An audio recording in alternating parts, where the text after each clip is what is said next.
In January of 1962, the American intellectual and author James Baldwin wrote a New York Times essay in which he posed an argument for addressing racism in America. He wrote, "Not everything that can be faced can change, but nothing can be changed until it is faced." We start this last episode in our series on polarization with Baldwin's comments on race because we think they apply to polarization as well. We are in a place where polarization is being discussed, but as in Baldwin's words, we are not facing it. Too often it feels like we're simply letting it be, and that is a part of the problem. We're presenting you, our listeners, with an ice bucket challenge inspired by Baldwin's words. Not everything about polarization can be changed, but polarization can't be changed until we face it. In other words, we have to start by being aware of the problem, understand its consequences, and in this episode, we'll discuss some ways to face it.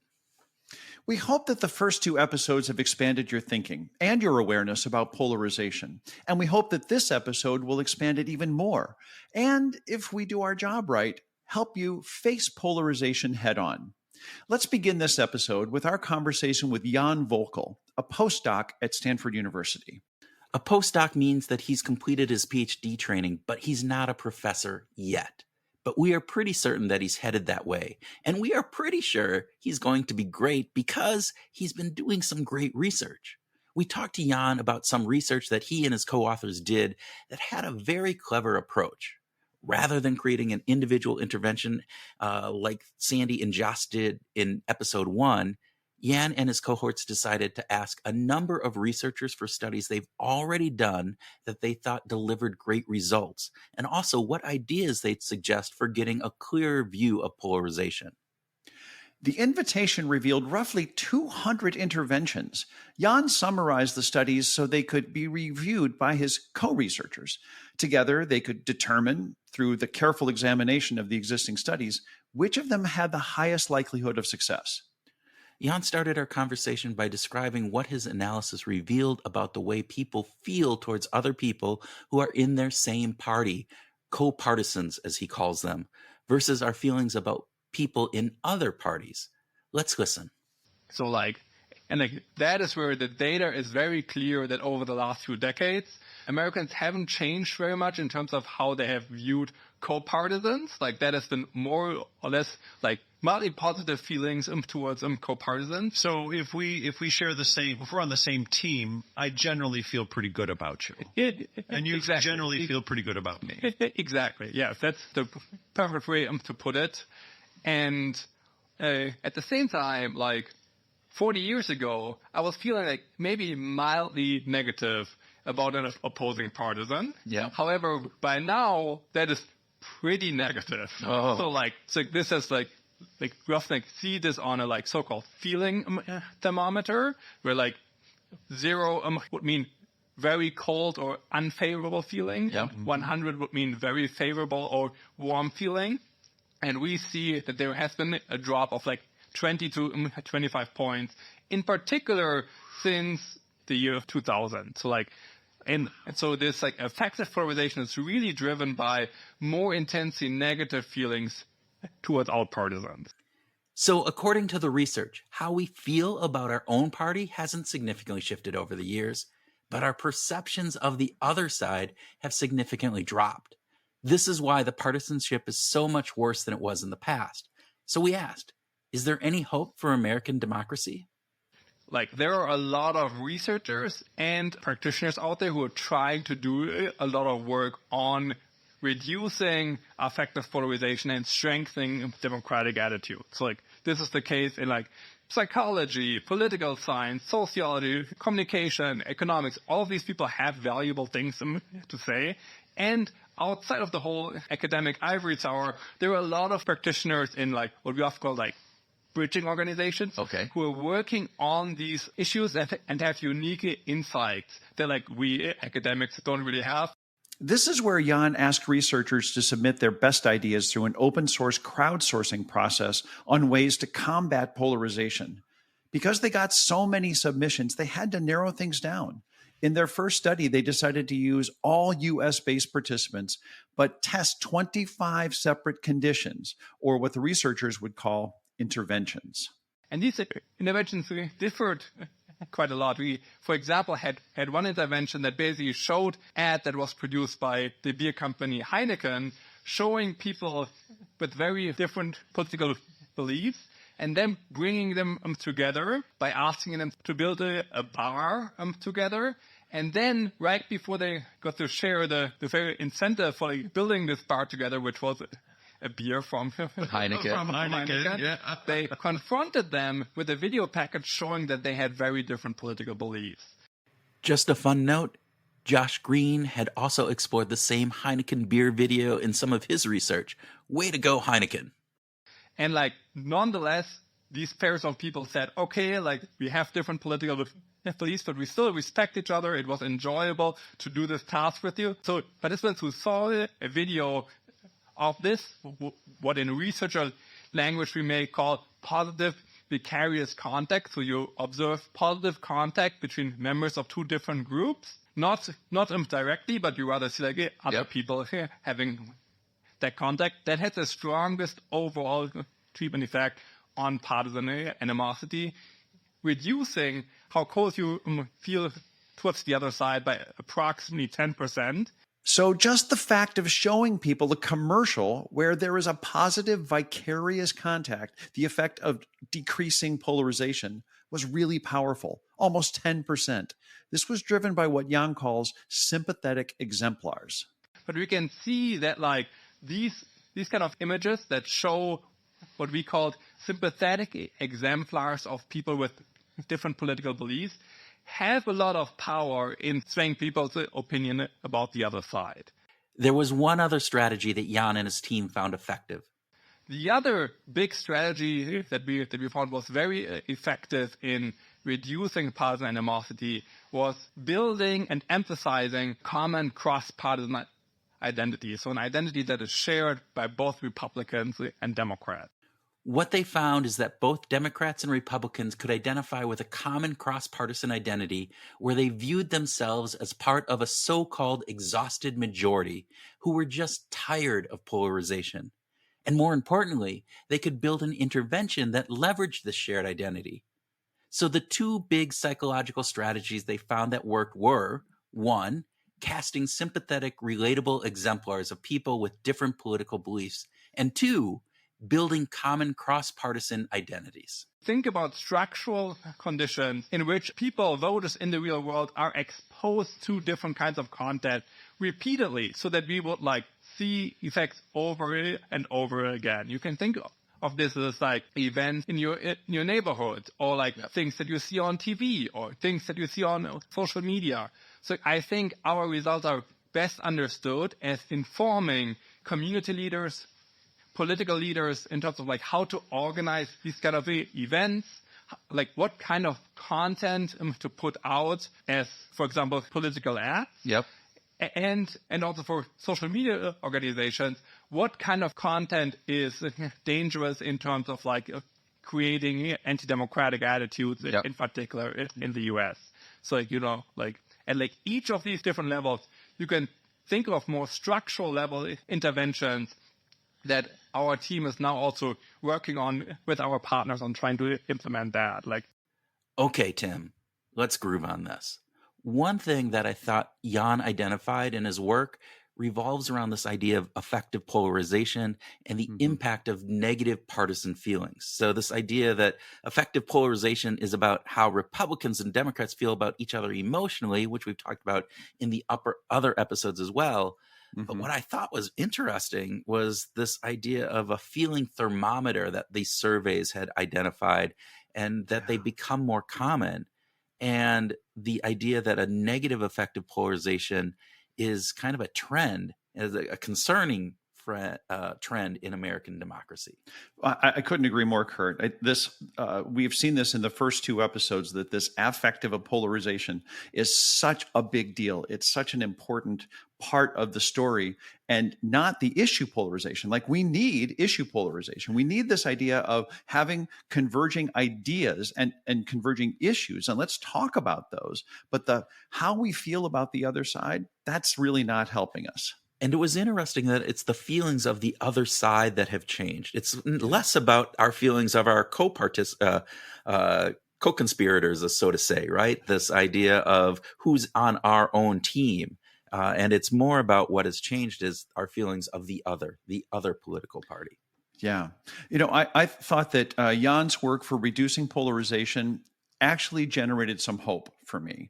I came away with the sense that this partisan animosity is central. It's there, and hope may be difficult to come by, but I think that there is hope there, that because they looked at a number of interventions, there's maybe better chances of scaling successful ideas. And scalability is really key about this whole thing, right? That they've got to use these multifaceted interventions to make substantial and lasting positive differences in the world. Yeah, there's no silver bullet. There is this idea that we can use a number of different elements to get this. And the way that happens is that community leaders, political figures, and social media organizations can use these insights that they found or that they're finding as they're still doing this research. And they can use those insights to create interventions that address polarization at a structural level. The importance of the sustained efforts and long-term strategies that they put in place will impact public opinion and reduce the anti-democratic sentiments, I think, is key, right? This idea that, hey, we can work together on this by putting all of these components at a structural level to address some of these issues. Well, what you're talking about reminds me of Muzafer Sharif's work with the Robbers Cave experiment, right? That this whole idea of cross-partisan identities, when like pulling in some superordinate goals, like the higher level goals, like there's something that's more important than just our party. That's our country. Our country is more important, and I think that that's really a cool thing. Yeah, I would have to agree. It's this idea that sometimes we have to go back, right? We can go back and look at that research that Shafir did in 1950s, and we can use that today to solve some of the issues that we're facing right now. So let's turn back and to talk about Josh Greene for a minute. And we first heard Josh Greene from episode 1. And he had some clever interventions that he used to help overcome polarization. Yeah, so Josh and his colleagues began to think about the problems of polarization, and a couple things became readily apparent. First, whatever solution they developed needed to be scalable, and scalability is really easier if it's digital. The second thing was that they needed to be engaging, because all of this would be voluntary on the part of the citizens who would use it. And this meant it needed to be fun. And what is more fun than a game, Tim? What's more fun than a game? Yes, games are pretty fun. So they developed a game with 2 players played in 3 parts with monetary rewards for answering questions correctly. But you'd only win as a team. So it was in the best interest of both people participating in the game to do well. Josh picks up on the explanation from the point that each person logged into the game without an identifier as to whether they were Republican or Democrat. Let's hear him now. First, you do a little get to know you session. So we ask, little questions about like, do you like the ocean or the mountains, and, what's your favorite fruit and that kind of thing. We also ask people about their political affiliation. And then you take a quiz on your partner's information. So now everybody knows who's who politically. And then the game starts, and we start with, some kind of questions like, what state is Mount Rushmore in? And you have to chat, and one person says, oh, I think it's North Dakota. Well, I think it's South Dakota. Okay, well, I'll go with your answer. I'm not really sure. Oh, hey, we were right. Nice. So now you get to know your partner. You're playing. This seems good. We're making money. The way you make your money is you have to agree on an answer, and the answer has to be right. So even if you disagree, you have to sort of say, okay, well, let's go with your answer. In the second phase, what we do is did a lot of work to figure out what do Republicans know that Democrats don't, and vice versa, that's not explicitly in any way about politics, right? So so you ask people, what's the name of the family on the show? Duck Dynasty. Democrats tend to know how to answer questions about the Queen's Gambit, at least more so than Republicans. However, that is reversed with the Duck Dynasty question. Republicans tended to do better on that one. But as long as one person gets the answer correct, the team makes money. So now you have this kind of complementarity built in. And that, we haven't picked apart every little thing. We think that seeing that the other person knows stuff that you don't know is an even better way to sort of say, okay, we're a team, we're really working together and cooperating. And then in the third phase is where things get more interesting. Right? So we have questions like, what percentage of gun deaths in the U.S. involve assault-style weapons? And Democrats will say, oh, it's like 30% or 50%. Republicans say, no, it's like 1 or 2%. And in that case, the Republicans are right. It's actually a very small proportion of gun deaths. Not that they're not horrible and important, but proportionally it's small, and Democrats are surprised by that. But if you ask about rates of crime among immigrants, Republicans are likely to think that that's sky high, whereas Democrats are likely to know that immigrants to the United States commit crimes actually at lower rates than native-born citizens. So now, what might have been kind of difficult and polarizing, as you've already been playing this game with this person and you've been working together and making money together with, what people kind of say is, oh, all right, well, I wouldn't have guessed that, but okay, good. And if you went with the right answer, even if you disagree, all the better, right? One of my favorite chat transcripts on that question is one where the liberal is like, oh, nice, you were right. So we have this liberal cheering because the Republican was right about guns. Right? Yeah. How often does that happen, right? So that's the kind of magic that we're trying to bottle and automate and spread with this. Josh wanted to know how this would work in the real world where so many people are segregating themselves into red and blue communities that don't interact with each other.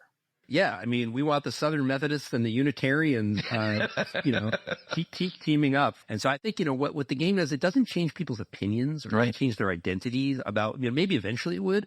But I think what it does is it just shows, no side has a monopoly on truth, right?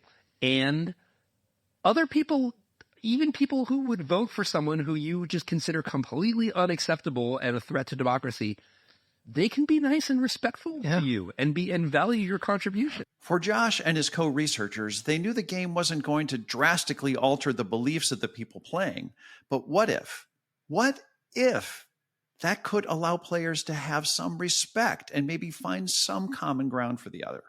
Look, do you want to live in a democracy? Yes. I hope the answer is yes. So the way the democracy works, right, you have to win majorities to govern, right?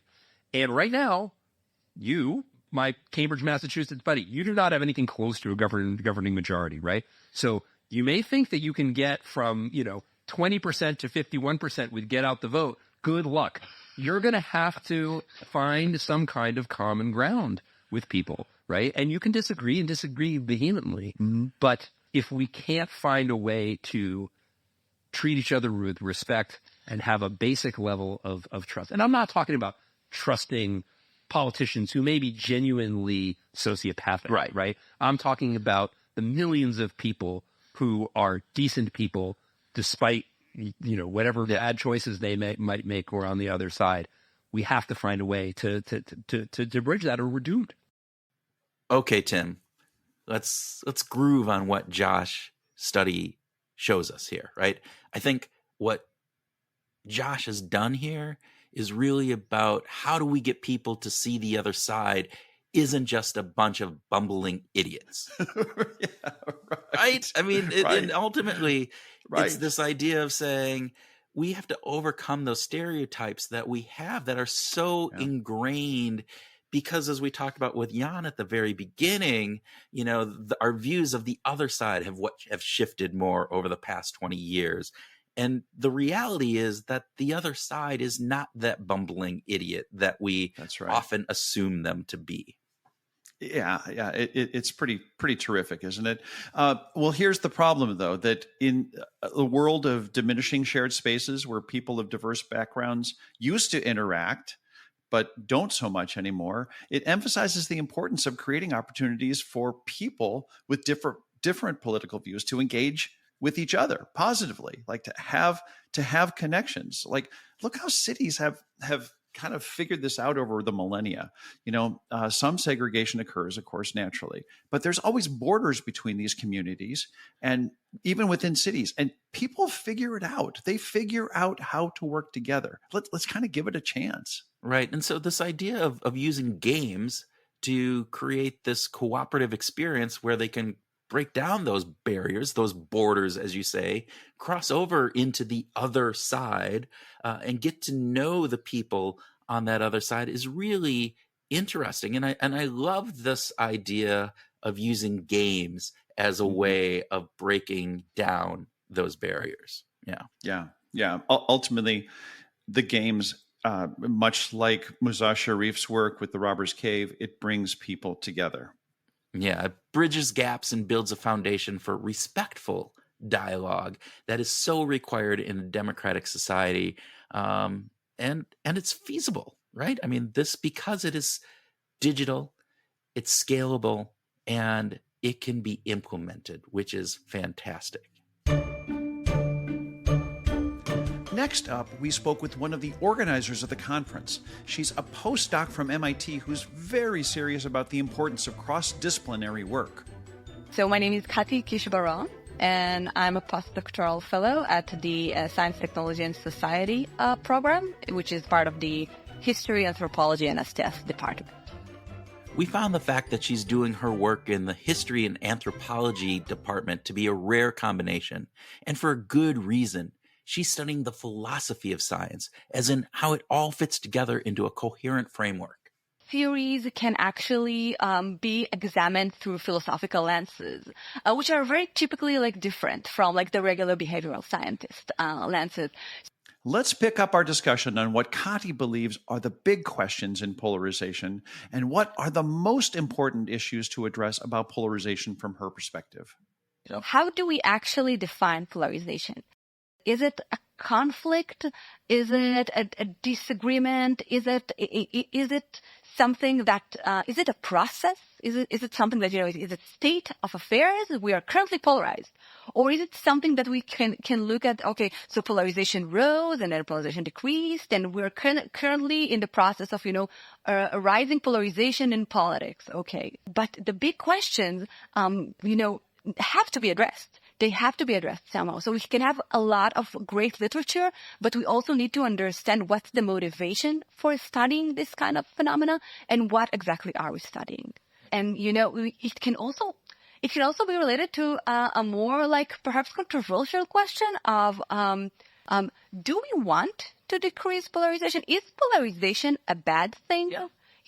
Maybe polarization is a tool to help us identify our in-groups quicker and know that, okay, if we're polarized, and I know that I'm a Democrat, so I'm a polarized with anyone who's Republican.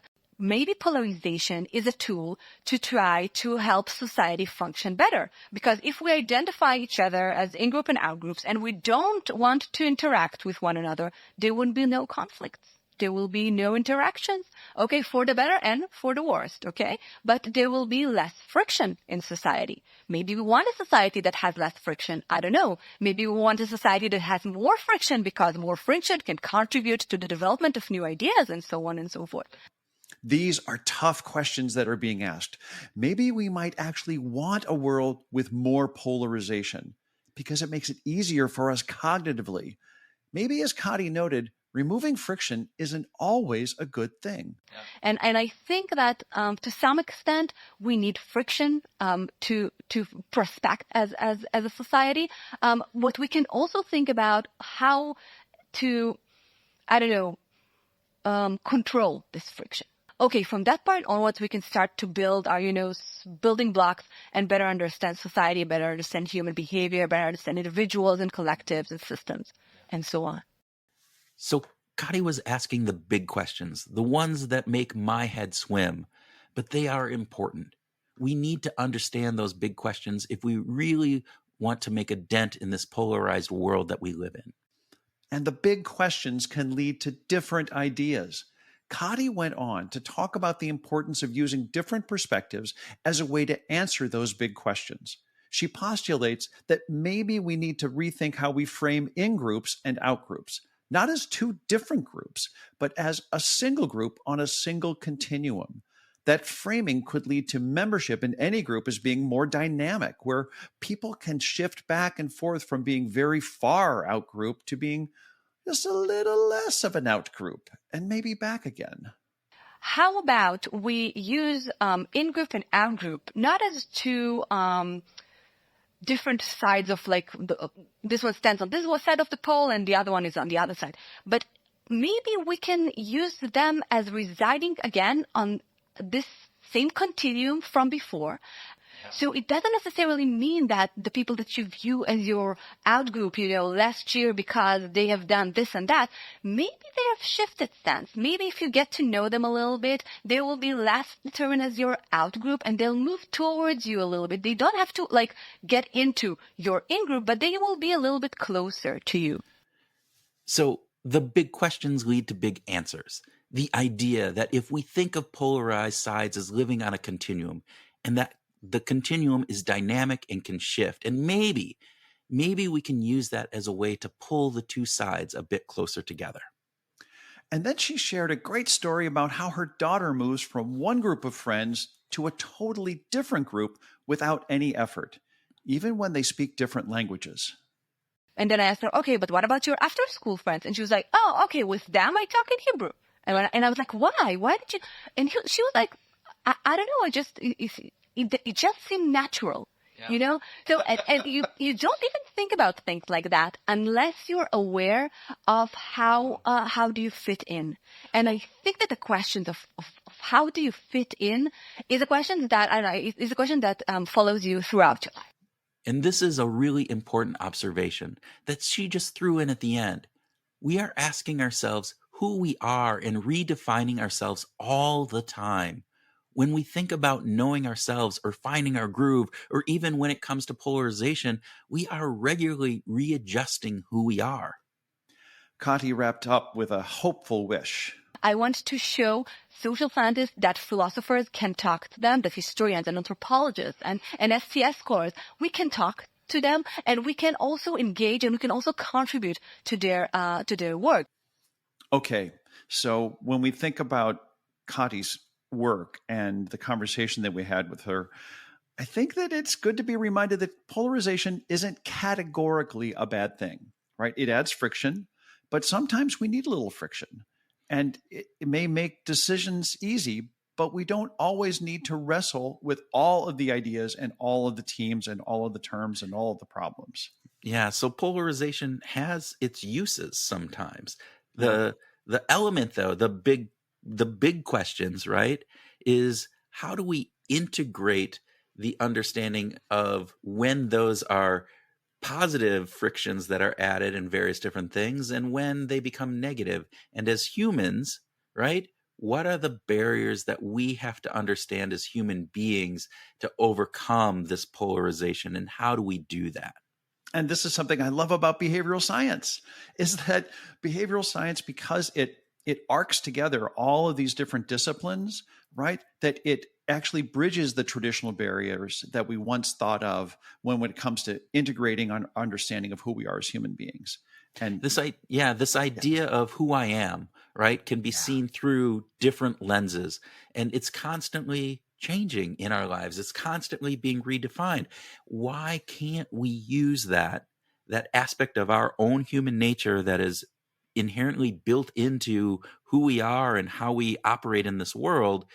How come we shouldn't use that as part of reducing the negative impact of polarization and seeing the other side? Before we wrap up, we wanted to share some additional comments from Yph Lelkes. He leads the Polarization Lab at the University of Pennsylvania, and we heard him in the first episode of the series talking about how most people don't have strong opinions on most things. We return to Yph as he shares an historical example of how polarization unfolded in the United States as a preamble to why we should have hope. So in the 1960s, Civil Rights Act was passed. The Democratic Party and the Republican Party at that time were very much a bigger tent. Yeah. There were lots of conservative Democrats, especially in the South. And there was lots of liberal Republicans, mainly around here in New England. Yeah. The Civil Rights Act was passed, and you had a lot of Democrats who their main thing they cared about was the race issue, and they switched to the Republican Party. And thereafter, you see them starting to adopt the policy positions of the Republican Party. Mm. Yeah, I think some people I have a feeling that moral issues are probably the gateway drug. Mm-hmm. That because you're less pliable, like moral issues like race, abortion, whatnot. Once you're hooked in there, then he says, then you'll start adopting the other beliefs of the party. That ideological sorting has led to consequences such as the parties becoming more extreme, which has made it more difficult to get politics, the work of our elected officials, done. We are definitely living in a time with less compromise, and because of that, some really good policies are not getting enacted because each side won't accept good enough. Basically, if a policy or a potential law isn't 100% my way, it won't work. It's dead on arrival, and compromises deliver little or no benefit to the elites, either our elected officials or the media. But at the same time, Yph offers us a reason why we should be hopeful. I think, I'm not that worried about the state of democracy. I think in 2022, what gave me some hope was all the kind of election denier, open seat races lost their elections. Yeah. And that, to me, and we'll see what happens in 2024, but to me that sent a signal that Republicans saw that they went a little too far. Yeah. That this is not a winning strategy, that you're going to alienate people. And politics is ultimately about building a coalition, and most people support democracy. So Yph gives us hope.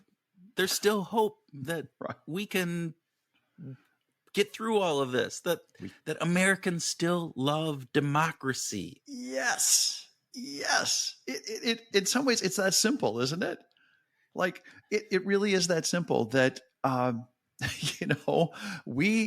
we have figured out as a country through a whole bunch of hard times how to get through things that impinge on our democracy so that democracy prevails.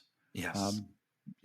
Many, though not all of the election deniers in 2022 from the 2022 election who were going for re-election, they didn't get reelected.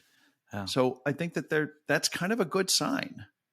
I think it's a really good sign. And I think it's a really good sign that as we wrap up the 3-part series that we're doing, that we're leaving it on a bit of hope, that there is this idea that we can go forward.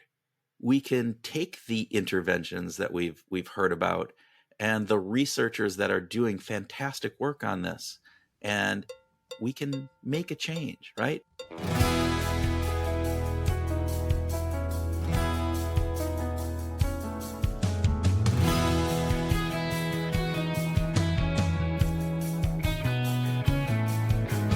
So throughout this series, we heard that behaviors are difficult to change. And now that part sounds like a downer, but that's not the whole story. It's not. And with all those challenges, the researchers and organizers of this conference still believe in good outcomes. There is still hope. So today's polarization might feel scary. It might seem like we are in a hole that is too big to get out of. It might even look like our democracy is close to ending, but it's not. We agree with Yph. Nobody wants our democracy to shrivel up. Like Yph and all the researchers we spoke to, we are hopeful. We are hopeful for a better tomorrow, that with the insights that these researchers and others are finding, that our world can be a better place, and that we Americans, actually the entire world, can live together with respect and common understanding. Yeah, we're hopeful that if we face it, we can bring about a positive change. We can be like the Rattlers and the Eagles, who realized that they didn't have to hate each other, that they could work together for higher level goals like preserving the system over our individual desires. And at the same time, we realize that polarization is complicated and unpleasant. But there are a few things we'd like you to consider doing. First, recognize that polarization is complex. It's more than just us versus them. There are a lot of reasons why we got to where we are. And there may even be good reasons that we have some degree of polarization, especially issue polarization. But when we consider polarization, it deserves a more nuanced question than, are we polarized? And a more nuanced answer than yes or no. So let's not shrug it off as being only this way or only that way. We've examined polarization from an economics perspective, a psychological perspective, and a philosophical perspective. And all of those lenses can be helpful when it comes to isolating the issues and developing interventions. And we're richer for being reminded that there are many unique approaches to face it. Right. Put your critical thinking cap on and ask yourself about what other aspects of polarization are people not talking about? Like, what parts of the story are being left out? How are they spinning the story so their audience comes away with a very slanted view, including the news you are listening to? We just want to remind you that you get to make up your own mind and that your views can be as complex as you want them to be. The second thing we want to remind you of is that polarization is amplified by people who benefit from it, the political elite. Ginning up polarization benefits the politicians, the media, the political insiders. It's easier for parties to differentiate themselves when the gap between the party lines is wider. And it makes it easier to sell more advertising, Tim. Oh, how true. Yeah. The broadcast media, such as Fox News and CNN, need to differentiate their messages so their audiences stay glued to their screens. They work up this issue-based elements, and that way they can sell more advertising. We hope you consider the motivations of the messengers who are delivering polarized content to you, no matter what reporting station that you listen to. And lastly, polarization is something that we humans have created, and for reasons that seemed perfectly appropriate at the time. It was Barry Goldwater in January of 1964 in a New York Times article where he wrote that he wanted to rise above the sloppy overlap of morals, values, and beliefs between the parties.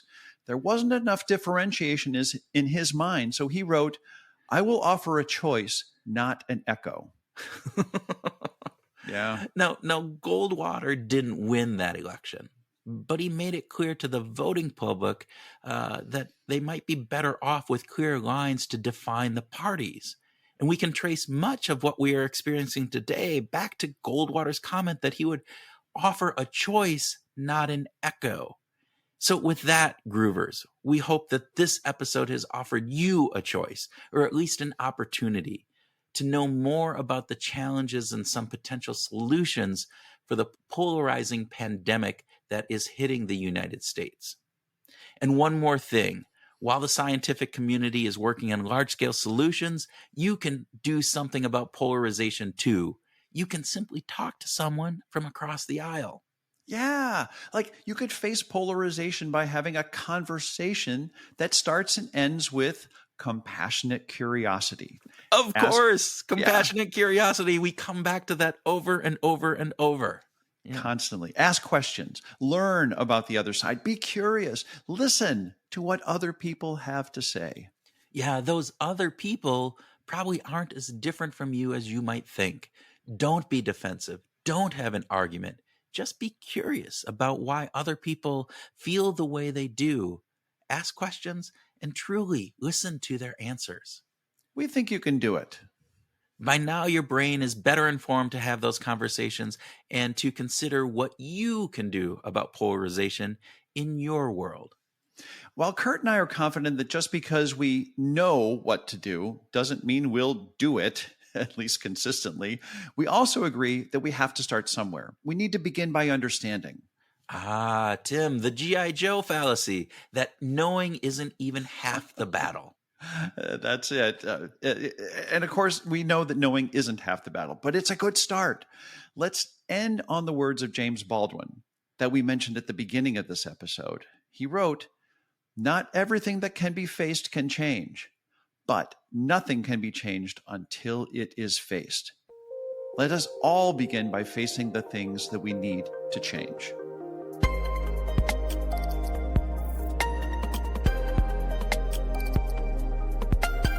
we'd like to express our very sincere gratitude to Eugen Demont for creating and inviting us to this amazing conference.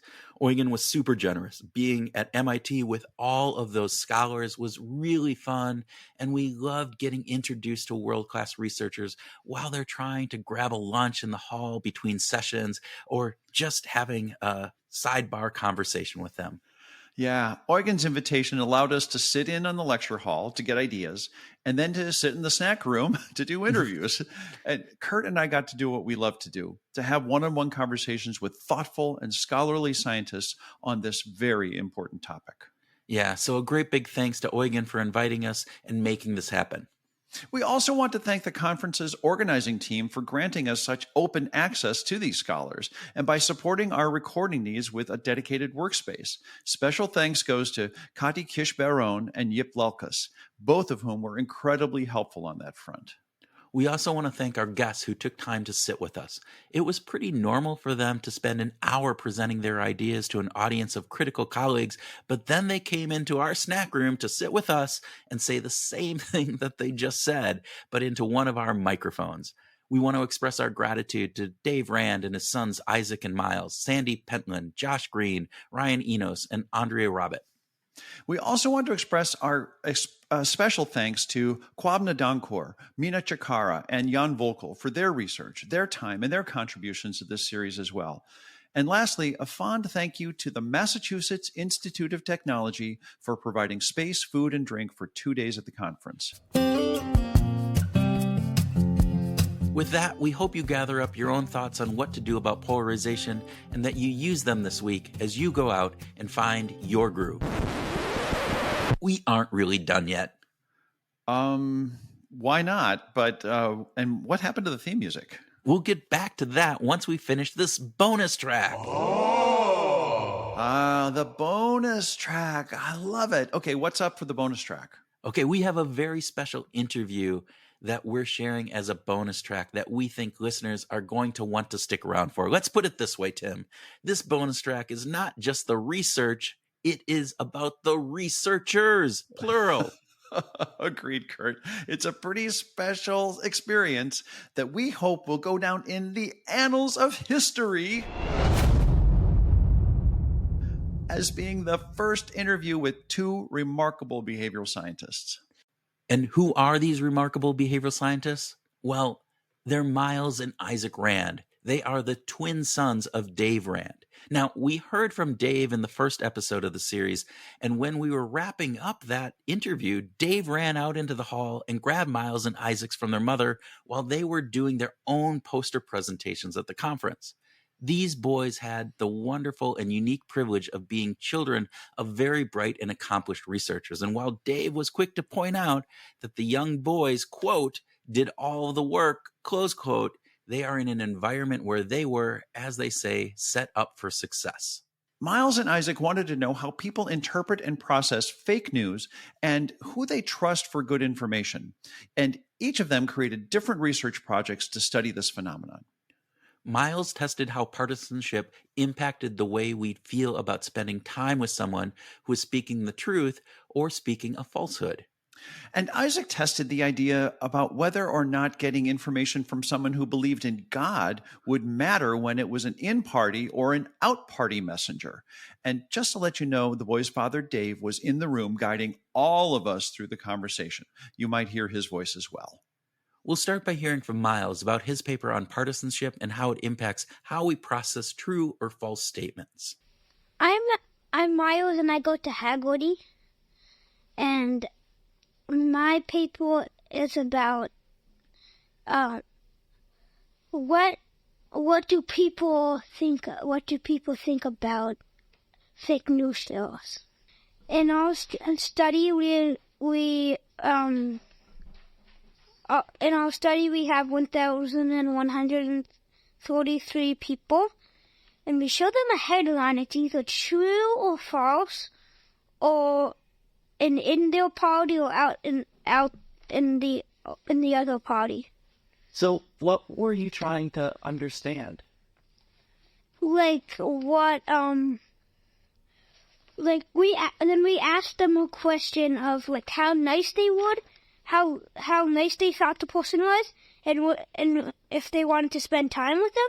And what we found in both cases, the best one was the true in party, and the baddest one, and the worst one was in the out party false. Oh. And the interesting part was the in between. So if we thought people are being nice, it's better to share a true one than a false one. So we found out, so it's better to share a true out party than a false in party for thinking how nice they are. So if I'm wanting to look at somebody, and if I'm a Democrat and somebody's a Republican, I'm going to like a Republican better if I know that they're truthful over a Democrat who is untruthful to me. Yes. It's kind of surprising, right? If we think about, well, I like the people that are like me, but if I know that they're not truthful, not going to like them as much. Is that right? Yeah. But then what's the most surprising part? But what the thing that for the other question, it was if you wanted to spend time with it. And the surprising thing is, we found the opposite thing. It's better if you want to spend time with it. It's better to share a false in-party than true out-party. What? So, Tim, did you get that?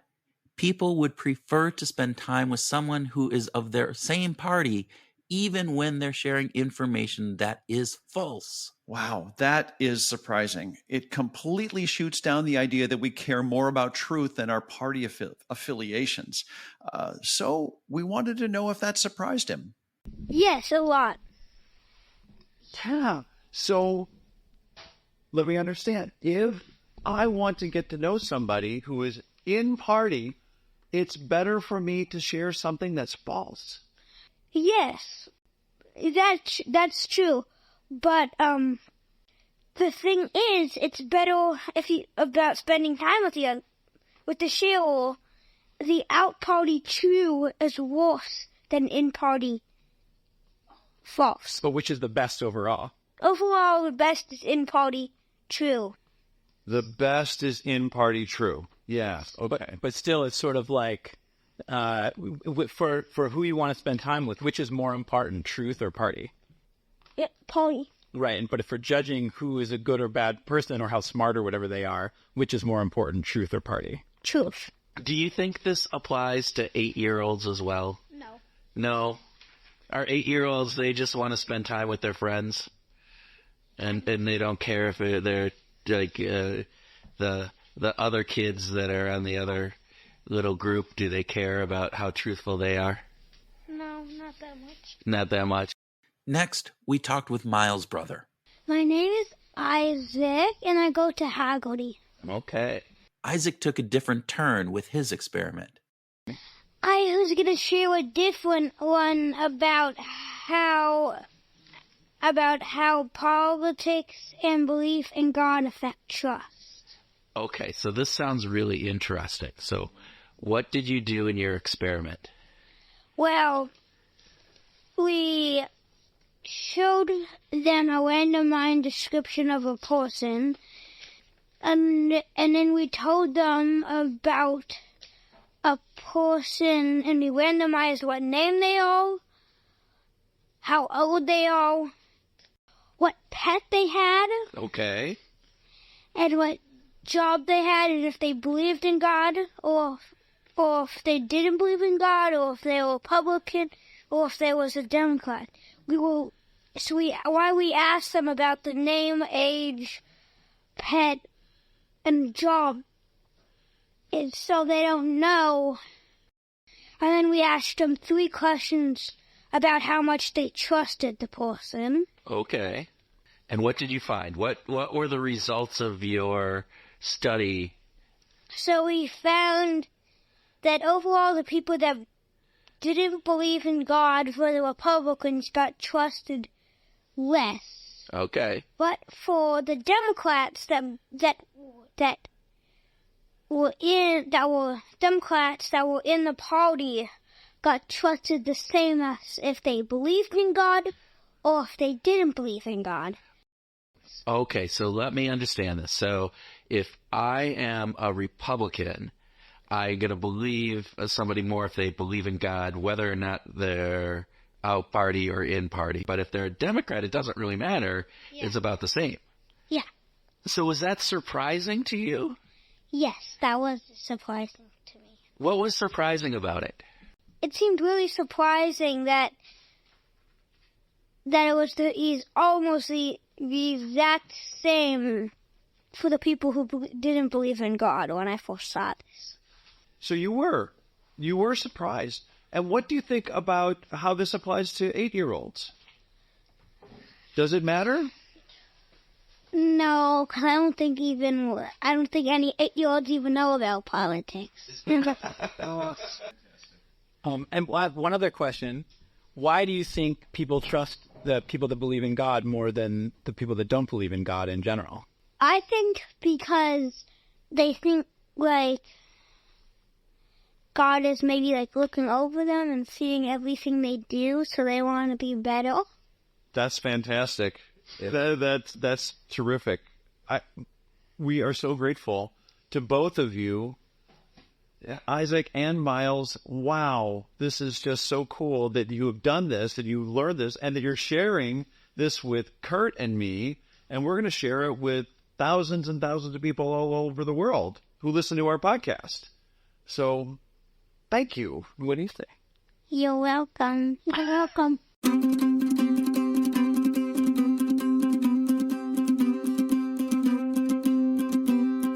So when we think about Miles and Isaac, they're amazing 8-year-olds, right? But I want to, Gosh, they're really quite remarkable young boys. But first, let me just say about Miles' research. This is mind-blowing. The out-party true is worse than the in-party false. Like I'm having that mind explosion with that. And like, it's that we're so wired to be loyal to our own group, to our own tribe, to our own party, that it is actually better to deal with the falsehoods and accept the falsehoods of our own party than it is to say, no, you guys are wrong.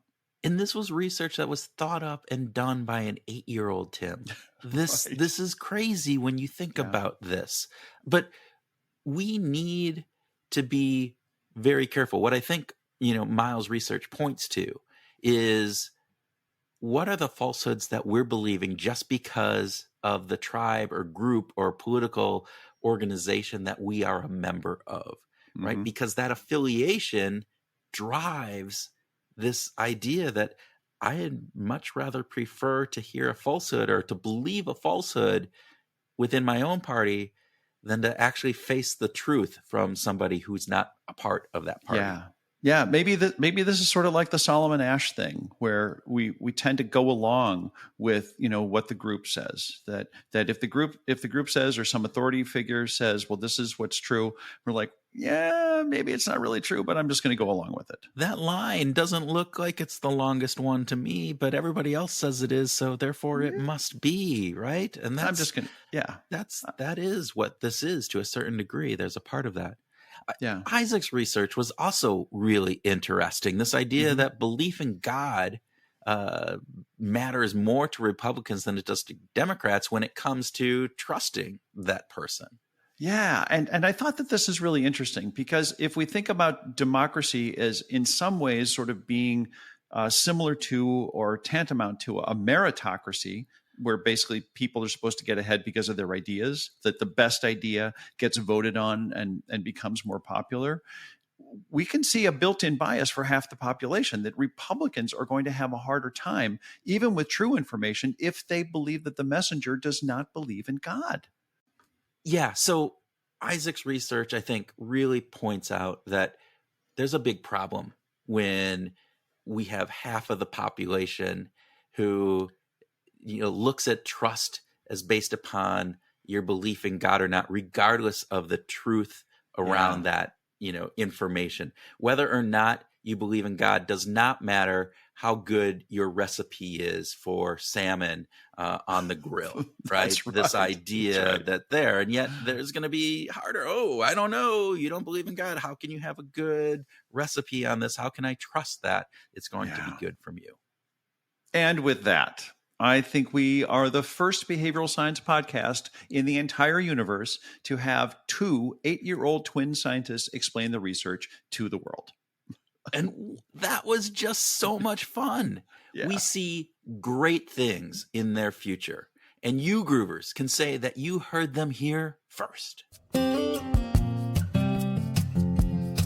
Yeah, okay. With that, Groovers, thanks so much for listening. Thanks for listening to our bonus episode. And we hope that you use these inspiring comments from these 8-year-olds to go out this week and find your groove.